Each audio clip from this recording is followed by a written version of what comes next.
Mes salutations à tous ceux qui regarderont cette vidéo. Mon nom est Abaté Akwa Yannick. Si je viens auprès de vous à ce moment que le Père, dans sa grâce immense, rend encore possible, c'est pour partager avec vous la parole qui vient de lui, la parole qui fait un avec lui, la parole par laquelle toutes choses ont été faites. Tout ce qui est autour de nous a été fait par la parole. Et rien n'a été fait sans elle. Les choses célestes comme les choses terrestres, le spirituel comme le physique, toutes les créatures, les monstres marins, le Léviathan, le dragon ancien, le diable et Satan a été créé par la parole. Lucifer a été créé par la parole. Bien qu'ils aient choisi les ténèbres, ils sont impuissants devant cette parole.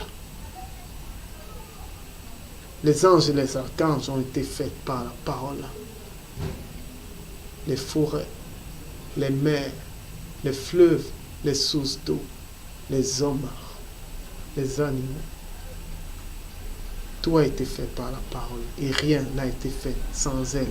La lumière et les ténèbres ont été faits par la parole. Le bien et le mal ont été faits par la parole. Et cette parole-là, à cause de l'amour du Père, qui veut que toutes les âmes soient sauvées, qui veut que après la déchéance de l'homme, après qu'il ait été séduit, après qu'il ait connu le péché par la connaissance du bien et du mal, après avoir pris conscience de sa chair dans laquelle est renfermé ce péché, eh bien Dieu a envoyé cette parole qui est lumière, afin que les hommes reviennent à cette lumière, afin que cette parole les crie et qu'ils reviennent. Cette parole s'est faite chair et elle a reçu le nom devant lequel tout genou fléchit, autant dans les cieux que sur la terre. Devant ce nom, les hommes sont confondus. Les hommes ont peur de ce nom et tous connaissent ce nom. Certains disent qu'il n'est qu'un prophète. D'autres disent qu'il est le frère de Lucifer. D'autres disent qu'il est un grand maître rosicrucien. Tous disent quelque chose parce que tous craignent cette parole. Mais cette parole-là, elle est Dieu. Cette parole-là, elle est Seigneur des seigneurs. Elle est roi des rois. Personne n'a de force contre cette parole. Mais il n'y a de force que pour cette parole. Et cette parole est Jésus-Christ. Jésus-Christ. Jésus-Christ. Jésus loin de Dieu. Jésus loin de Dieu, le Nazaréen. Vous allez dire, JC, il est faux. Vous allez dire, il est le premier-né. Parce que vous avez peur de ce nom. Parce que vous connaissez le mystère. Dieu a tout renfermé dans ce nom. C'est pourquoi même quelqu'un qui ne connaît pas la vérité, lorsqu'il dit Jésus-Christ, les démons fuient. C'est pourquoi toutes ces personnes qui trempent dans le vaudou, lorsqu'ils veulent témoigner qu'ils sont dans la vérité, que leurs délivrances sont vraies, que leurs guérisons sont vraies, ils mettent le nom de Christ.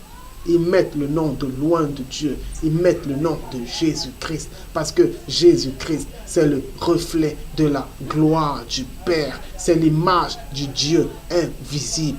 Nul n'est comme lui. Et parce que nous l'avons en nous, nous ne craignons plus rien.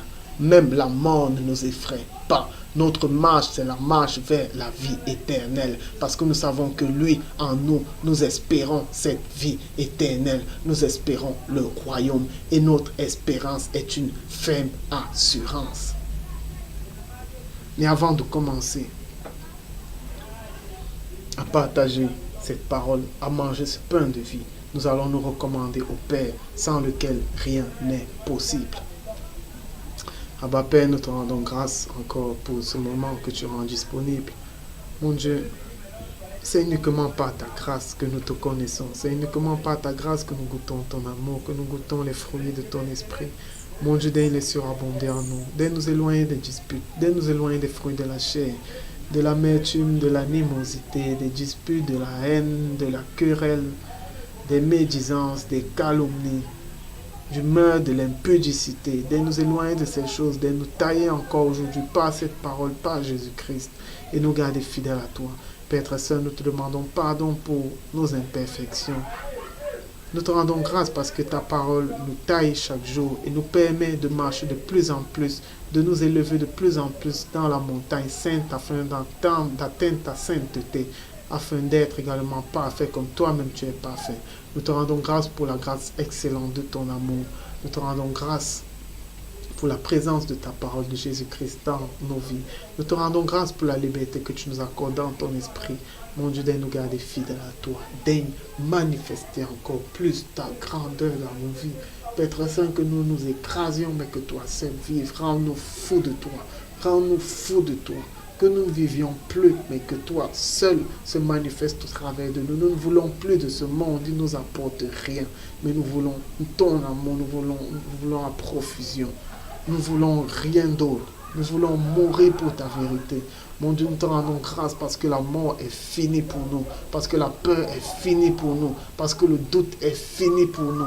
Mais nous te bénissons. Nous te bénissons parce que tu es grand. Parce que tu es tout-puissant. Parce que tu es élevé. Et parce que tu nous as donné ta parole qui est avec toi et qui est toi. Par laquelle nous sommes confiants, par laquelle nous marchons en nouveauté de vie, par laquelle nous sommes tes enfants, sans craindre quelque chose. Mon Dieu, si nous tombons, tu nous reprimandes, tu nous fouettes, et tu nous relèves, et nous avançons, et nous te bénissons pour cela.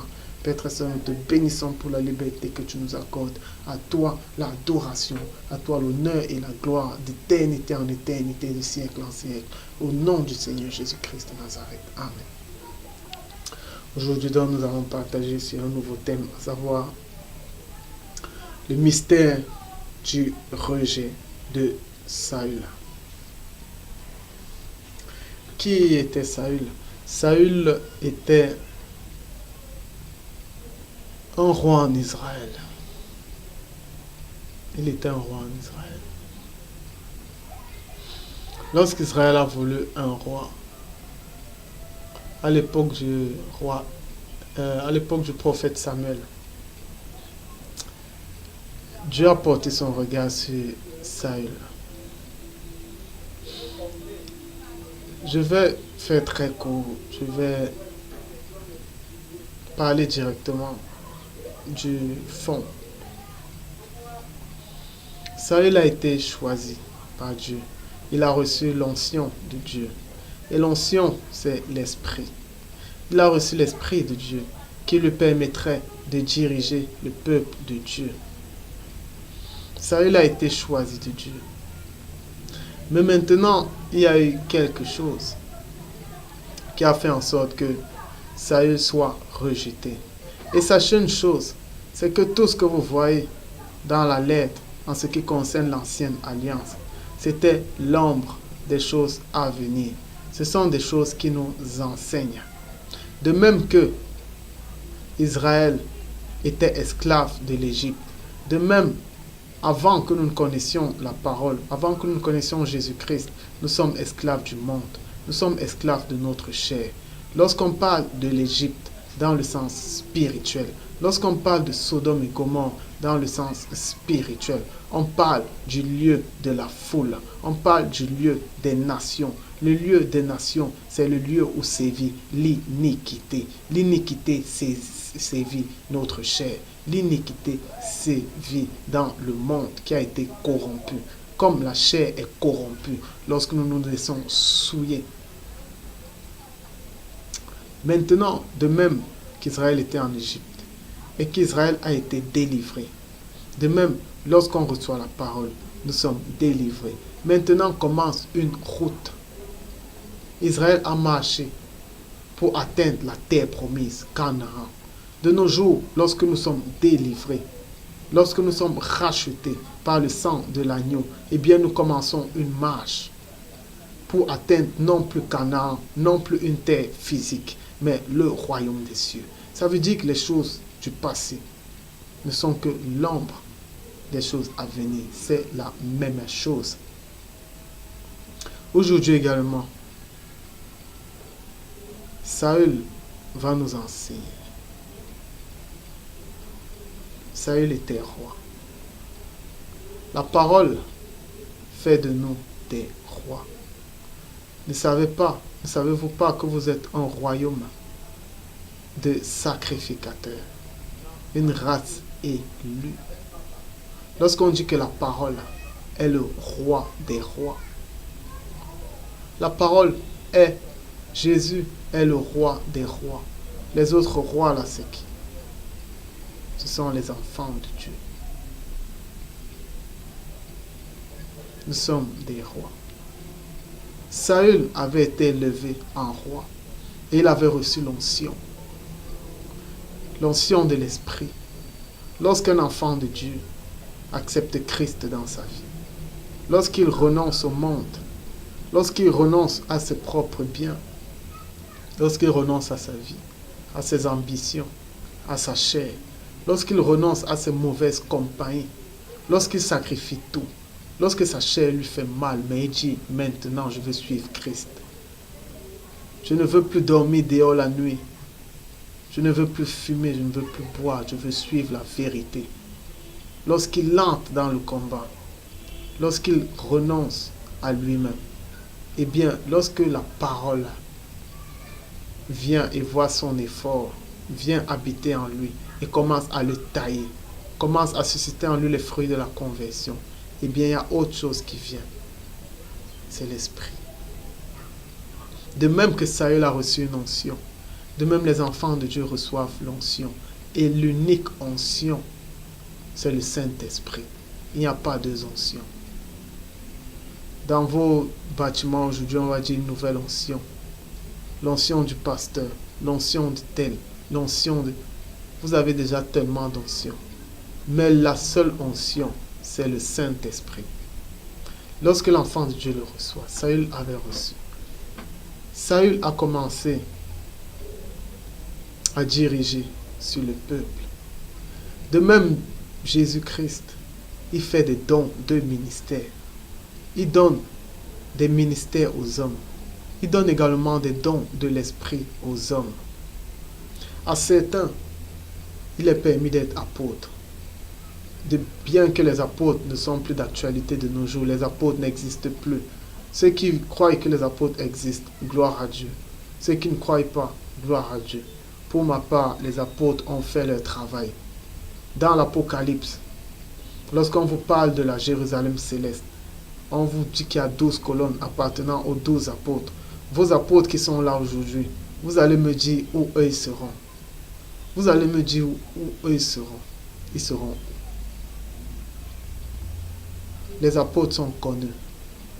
Nous avons été édifiés sur le fondement des apôtres et des prophètes, inspirés de l'Esprit, avec pour pierre angulaire Jésus-Christ. Quels nouveaux apôtres voulez-vous? Jésus-Christ fait des dons. Il fait des dons aux hommes. Il donne des ministères aux hommes. Le ministère d'apôtre n'est plus de ce temps. De ce temps, l'évangéliste travaille. De ce temps, il y a les pasteurs. De ce temps, il y a les docteurs. De ce temps, il y a toutes ces personnes, il y a les prophètes. Et c'est pourquoi lorsqu'il y a les prophéties, on ne dit pas qu'il y aura de faux apôtres dans le futur. On dit qu'il y aura de faux docteurs et de faux prophètes. Parce que c'est eux qui sont les plus influents dans le temps présent. Parce que le temps présent, c'est un temps de dissolution. Ce n'est pas un temps où les gens ne connaissent pas Jésus. L'évangile est en train de parcourir le monde. Les évangélistes travaillent. De nos jours, le plus grand combat, c'est dans la dissolution. Parce que la vérité est dissoute. On ne prêche pas la vérité aux gens. On les prêche le religieux. On ne leur prêche pas d'écouter l'esprit, d'être libéré de la lettre.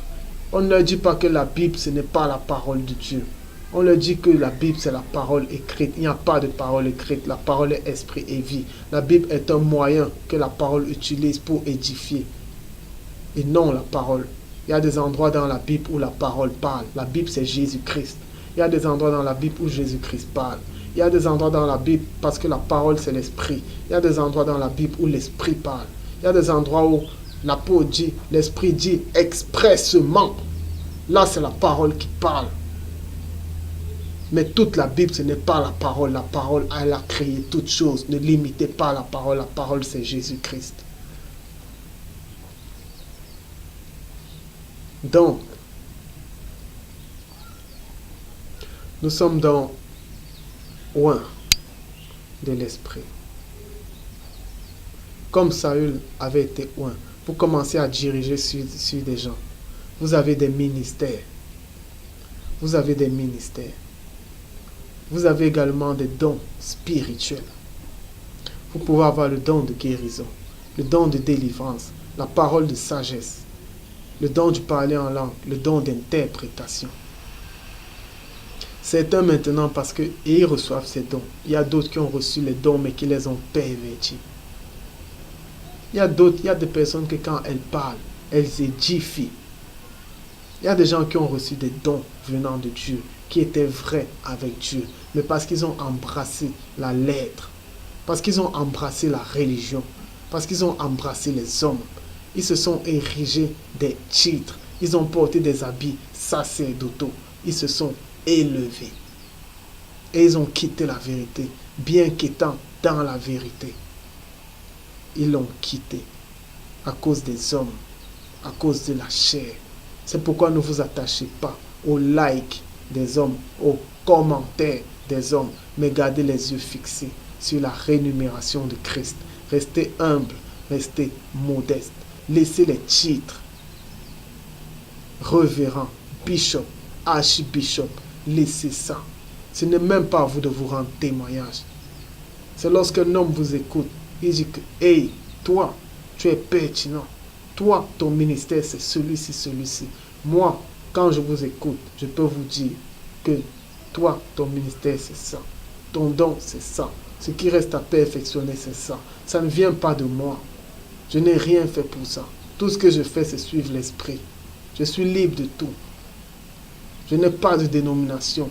Je n'ai pas d'assemblée. Je n'ai pas d'église de maison. Mais quand l'esprit m'amène à être avec un frère, on persévère ensemble pendant le temps que Dieu veut. Quand il dit maintenant arrête, je veux que tu ailles ailleurs, j'arrête. On se laisse conduire par l'esprit. Bien qu'il y a des assemblées qui nous sont très chères. J'ai plusieurs assemblées, ça c'est pas seulement dans mon pays, le Cameroun, dans le monde je suis assemblé à des gens. À chaque fois que vous vous réunissez pour parler de Dieu, vous êtes une assemblée.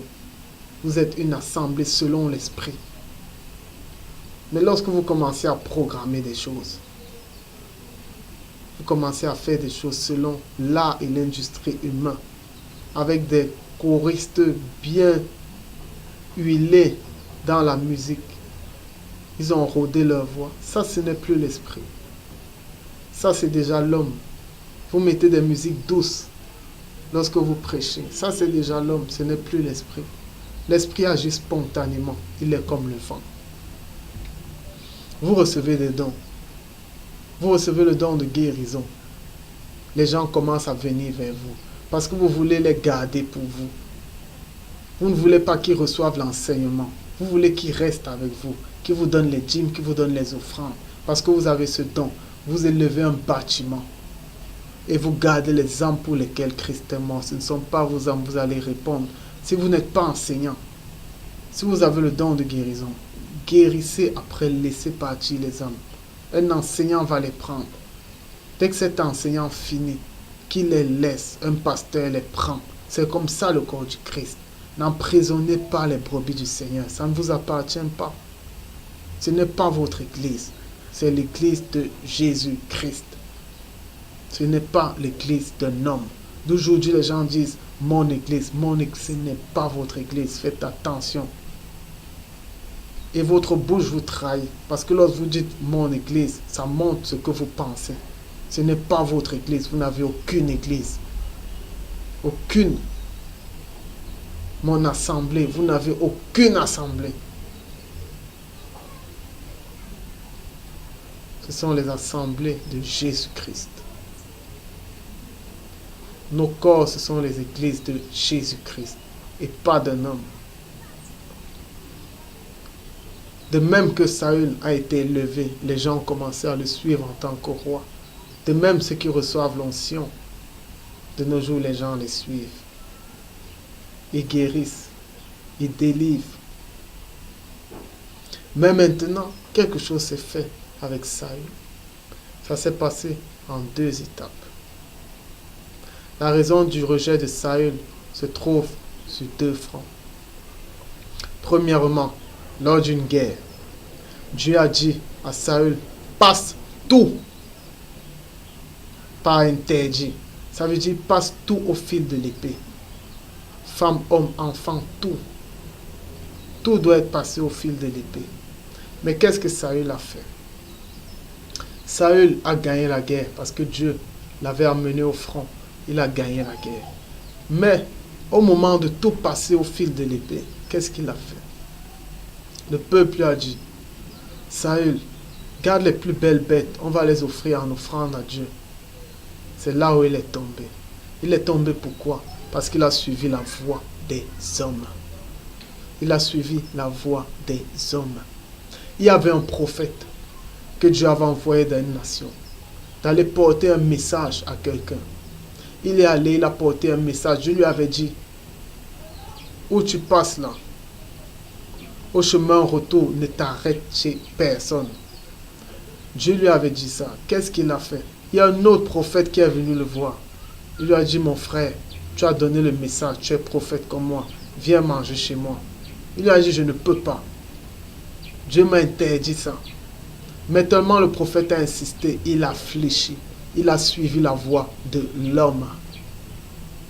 C'était un prophète comme lui. Aujourd'hui, on va dire enfant de Dieu, comme toi. Mais Dieu t'a donné des instructions. L'Esprit te donne des instructions. Peu importe que ce soit un enfant de Dieu comme toi, tu restes sur ces instructions. Donc, premièrement, il a suivi la voie des hommes. Ces hommes-là disaient que c'était pour donner des offrandes à Dieu. Mais Dieu n'a pas vu ça comme ça. Laissez les hommes. Vous avez les dons de guérison. Vous avez les paroles de sagesse. Vous êtes un enseignant. Ça veut dire lorsque vous parlez, les gens vous écoutent. Et l'Esprit témoigne que ce que vous dites vient de Dieu. Les hommes vont commencer à vous parler. Les hommes vont vous dire, mon frère, viens dans mon église, viens prêcher. Tu es puissant, tu es fort. Ils vont mettre des likes. Ils vont mettre des amens. Ils vont mettre des choses. Ils vont dire, oh mon frère, tu as le don de l'enseignement. Viens, il faut qu'on perfectionne ça dans mon église. Viens, mais mon frère, depuis là, tu n'as pas de paix spirituelle. Tu n'as personne au-dessus de toi. Viens, viens. Les hommes vont vous parler. Mais qu'est-ce que Dieu lui t'a dit? Qu'est-ce que Dieu lui t'a dit?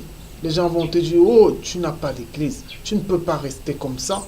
Il te faut une dénomination, il faut un endroit où tu es avec des frères et sœurs. Mes frères et sœurs sont dans le monde. Le corps du Christ est spirituel.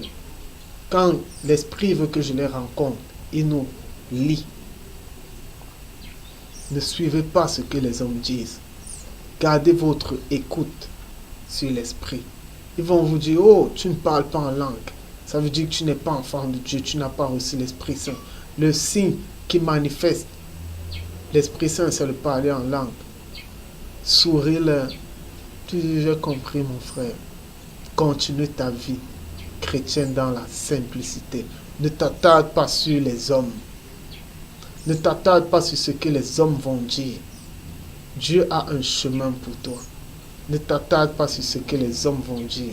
Ils vont te dire, oh, tu ne payes pas la dîme. Oh, Malachi a dit, m'amène toutes les dîmes et les offrandes dans la maison du trésor. Mettez-moi l'épreuve. Ils vont te réciter les versets bibliques. Ne t'attarde pas à eux. Lorsque Dieu te donne une mission, tu es seul dans cette mission. Tu portes ton fardeau. Il ne s'agit pas seulement des enfants de Dieu, même ta famille. Ils vont venir, ils vont te dire, oh mon frère, tu deviens fou. Oh, tu es trop marginal. Tu exagères. Tu es extrémiste. Marche. Fonce sur le dessein que Dieu t'a donné. N'écoute pas les hommes. Ils vont t'élever. Ils vont commencer à dire que non, mon frère, prends le pupitre. Prends, ils vont t'élever, ne t'élève pas. Reste humble. Fuis la gloire des hommes. Fuis la gloire des hommes. Lorsque Dieu te dit fais, fais. Ne regarde pas aux hommes, ne regarde pas aux sentiments et aux passions. Tu vas rencontrer quelqu'un aujourd'hui. Une personne, son âme te tient à cœur. Vous allez commencer à partager la parole. Elle va te dire, oui, Jésus-Christ, Jésus-Christ. Oui, vraiment, je veux suivre Christ. Et plus on parle comme ça à un enfant de Dieu, plus il s'attache. Mais tu vas te rendre compte que cette personne est peut-être orgueilleuse, qu'elle est capricieuse, qu'elle a des choses qui ne vont pas dans sa vie. Tu vas supporter, tu vas prier pour elle, tu vas continuer à aller vers elle. Peu importe, tu vas supporter parce que c'est à ça que nous sommes appelés. Tu vas toujours lui parler avec amour, tu vas lui parler avec douceur.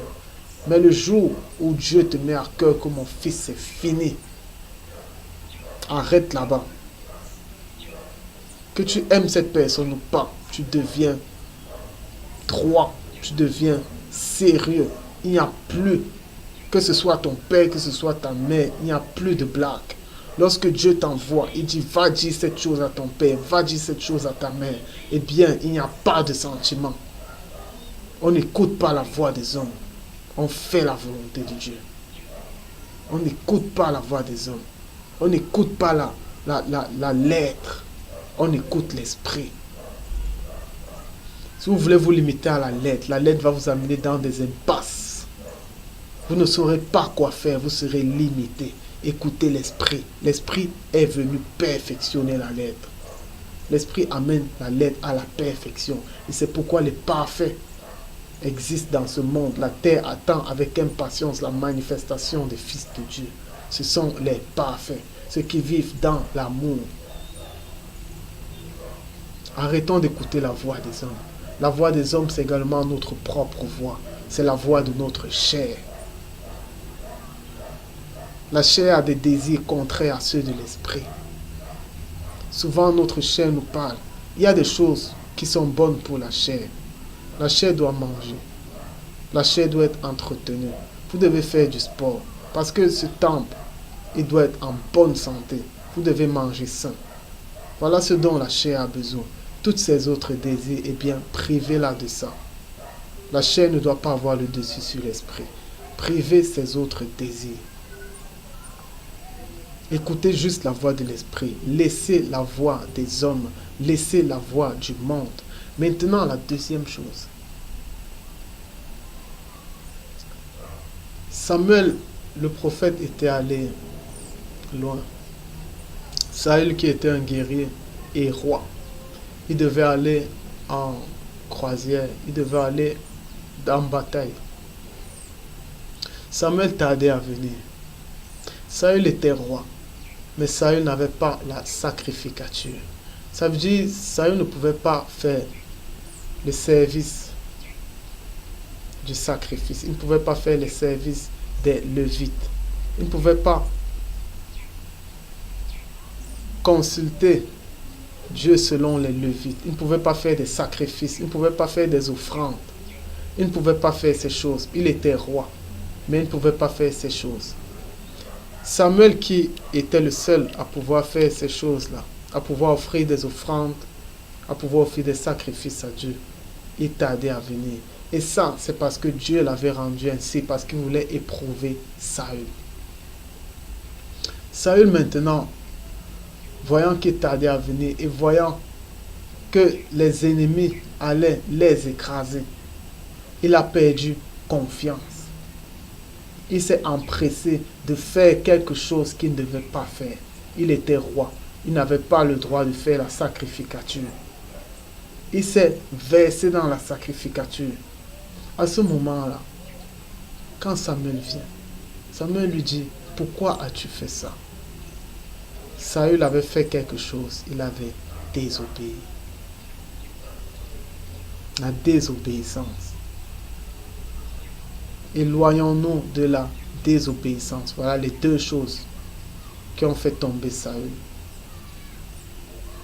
Les deux choses. Il a été désobéissant. Et il a écouté la voix des hommes. Il s'est laissé corrompre par les hommes. Il n'a pas suivi la voix de Dieu. Il n'a pas suivi les instructions de Dieu. La désobéissance. Nous ne sommes plus sous la loi. Il y a une désobéissance selon la loi qui conduit au péché. Parce que la transgression, la désobéissance à la loi engendre le péché. Et le salaire du péché, c'est la mort. Ça, c'est dans la loi. Le péché appartient à la loi. Mais maintenant, quand vous naissez de nouveau, quand vous naissez spirituel selon la parole de Dieu et l'esprit, il y a une désobéissance selon l'esprit. Cette désobéissance-là attriste l'esprit. Et à force de désobéir, l'esprit s'en va. Vous éteignez l'esprit. De nos jours, les enfants de Dieu désobéissent pour une raison. Vous avez commencé par l'esprit. Vous voulez vous rattacher à la lettre. Il n'y a pas deux maîtres. Soit c'est l'esprit, soit c'est la lettre, soit c'est la loi. Il n'y a pas deux maîtres. À vous d'être obéissant à l'un et laisser l'autre, ou d'être obéissant à l'autre et laisser le premier. De nos jours, les chrétiens sont obéissants à la lettre. C'est pourquoi la parole est devenue, la Bible est devenue leur Dieu. La parole est devenue accessoire pour eux, l'esprit est devenu accessoire. Tout pour eux est basé sur la lettre. La lettre dit, la Bible dit, et c'est devenu une vérité. La vérité est dans l'esprit. Jésus a dit, je suis le chemin, la vérité et la vie. C'est Jésus la parole, c'est Jésus la vérité. Jésus n'est pas la Bible. Jésus est supérieur à la Bible. Jésus est assis à la droite du Père, où il intercède pour nous. La Bible est-elle assise à la droite du Père? Jésus, c'est la parole de Dieu. La parole de Dieu n'est pas la Bible. Voilà la désobéissance que vous êtes. Vous ne voulez pas vous laisser conduire par l'esprit. Vous voulez vous laisser emprisonner comme Adam et Ève l'ont fait en connaissance, en avalant la connaissance du bien et du mal, en étant instruit sur cette connaissance. De nouveau, vous voulez vous limiter dans la loi. Vous voulez vous limiter dans la lettre. Vous vomissez l'esprit. Et c'est pourquoi l'esprit ne se manifeste plus au milieu de vous. Il n'y a plus les dons de l'esprit. Il n'y a plus les fruits de l'esprit. Il n'y a plus rien. C'est vide. Juste des contestations. Juste des miracles et des prodiges erronés. Juste comme parler en langue sans interprétation. Mais il est encore possible de revenir. Soyons obéissants à l'esprit. L'esprit, c'est la liberté. L'esprit se manifeste par l'amour. Parce que l'amour, c'est un don de l'esprit. L'amour, c'est une grâce qu'on reçoit de Dieu. Laissez l'amour du monde. Laissez l'amour selon la religion qu'on vous enseigne. Non. L'amour, c'est une grâce de Dieu. Lorsque vous recevez l'amour, vous allez vous mettre à pleurer tout le temps. Parce que vous ne comprendrez plus rien. Vous ne comprendrez plus rien. Lorsque vous recevez l'amour véritable, toutes vos connaissances tombent. Lorsque vous recevez l'amour véritable de Jésus, toutes vos convictions tombent. Tout ce que vous commencez à voir, c'est le même dessein que Dieu, à savoir le salut des âmes. Il n'y a plus rien d'autre. Évitons ces deux choses. Voilà les deux choses qui gangrènent le plus la vie chrétienne en ce jour. Écoutez la voix des hommes, écoutez la voix de notre chair, écoutez le monde et la désobéissance. Revenons à l'esprit. Arrêtons de juger, arrêtons de mépriser. Manifestons les fruits de l'esprit. Manifestons l'amour, manifestons la joie, manifestons la paix, manifestons la charité, manifestons la patience, manifestons la bienveillance envers les autres, supportons les autres, comprenons les autres. Il n'y a rien d'autre. Ce sont les mêmes choses que je vous dirai tout le temps, parce qu'il n'y a rien d'autre. Je ne vous enseignerai aucune connaissance. Je ne vous parlerai que de l'amour, parce qu'il n'y a rien d'autre. C'est l'amour qui amène à la perfection. Et le chrétien est parfait parce qu'il est amour. Il est parfait parce qu'il ne juge personne. Il est parfait parce qu'il ne cote pas l'étiquette d'antichrist à tout le monde. Mais parce qu'il veut comprendre les autres. Parce qu'il veut donner aux autres ce qu'il a, à savoir Jésus-Christ. Et Jésus-Christ, c'est l'amour. Sortons de cette désobéissance. Nous avons désobéi en n'ayant déjà l'esprit, mais en rentrant dans la lettre. La Bible n'est pas la vérité. La vérité, c'est Jésus-Christ. La Bible est un moyen. Et vous sachez que vos connaissances seront toujours impartielles. La Bible va toujours vous amener vers des choses imparfaites. La perfection, c'est dans l'amour. Parce que dans l'amour, vous donnez des choses spirituelles.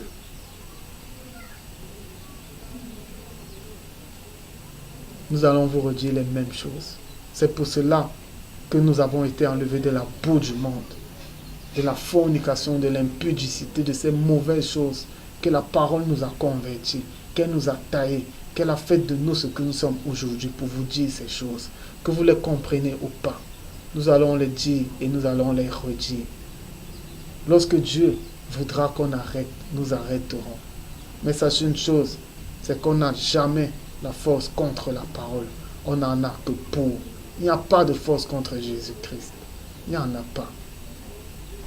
On n'en a que pour la vérité. On n'en a que pour Jésus-Christ. Il n'y a pas de force contre lui. Ne répétons pas les mêmes erreurs de Saül. Cette histoire nous sert d'enseignement. Elle nous sert d'édification. Soyons obéissants à l'esprit. Soyons libres selon l'esprit. Manifestons les fruits de l'esprit. Et n'écoutons pas la voix des hommes.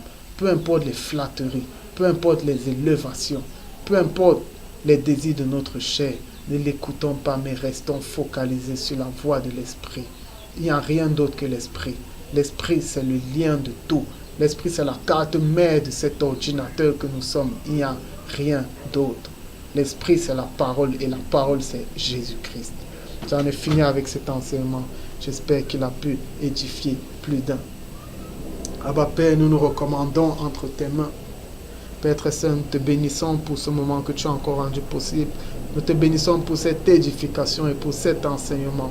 Mon Dieu, à ce moment, maintenant, nous t'implorons de surabonder de ton esprit sur cet instrument, sur cette vidéo. Père très saint, que tous ceux qui la verront soient touchés par ton esprit, afin que ta parole, afin que Jésus-Christ vienne et habite en eux. Et ceux qui l'ont déjà reçu, mon Dieu, que cet enseignement puisse juste leur servir d'édification encore, puisse leur permettre d'ouvrir les yeux sur certains aspects pour pouvoir croître encore. Et mon Dieu, s'il y a des choses à perfectionner, Père très saint, que toi-même tu les perfectionnes dans cet enseignement, car nous ne connaissons qu'en partie, car seul ton esprit convainc, car seul ton esprit amène les choses à la perfection. Père très saint, nous te bénissons pour cet instant, mon Dieu, nous t'élevons, nul n'est comme toi. Nous nous rabaissons devant toi, Père très saint. Nous nous abaissons comme des instruments inutiles, comme des vases de terre. Mon Dieu, afin que tu manifestes ta lumière, tu manifestes ta gloire immense en Jésus-Christ. Père très saint, à toi le Père éternel, à toi le Dieu tout-puissant, soit l'élévation, soit la sagesse, soit la richesse, soit la force, soit la puissance, soit l'honneur, soit la gloire, soit la splendeur, soit la grandeur, soit les actions de grâce pour toutes choses. Mon Dieu, car toutes choses vivent pour toi, par toi et en toi, pour ton adoration et pour le témoignage de ta toute-puissance, au nom de ta parole, au nom du Seigneur Jésus-Christ de Nazareth. Amen. Shalom.